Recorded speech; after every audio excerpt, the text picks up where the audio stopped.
Yeah, and her attorney, though, is very accomplished, done a great job considering all of it. And, Yeah. I'm sure biting his tongue and waiting for it to be over. You mentioned, we talked about those jury questions. We don't know what they were going to ask her. I wonder if that'll ever be read into the record or if that'll be part of the record. Probably needs to be, I would think, because of the appeal, but we know she probably knew what they were because they were submitted to the court. The attorney saw them and even said that some of them may not have been appropriate to be asked. Like, do you want us to write guilty in capital letters? But they did ask her son, Paul, who she's blamed this whole thing on, some questions. Let's remind our audience of where the jury was with Paul.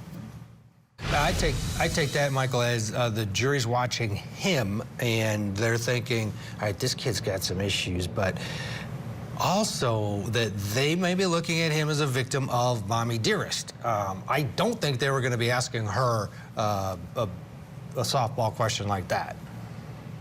Yeah, no. So when I was watching her in her testimony, I saw a split personality in the woman. And so the jury clearly sees mental health issues running through that family.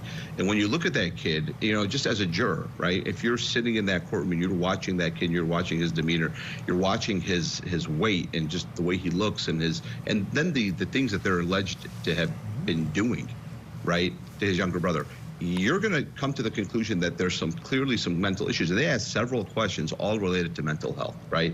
They're clearly pitting this on the mom in their minds, correctly so.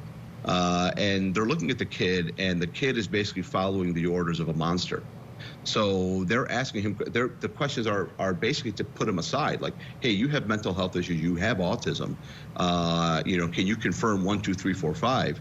And so with that being said, what were you going to do? You have your mom, who's a law clerk. You're going to follow what she tells you to do, and you're going to be a part of this.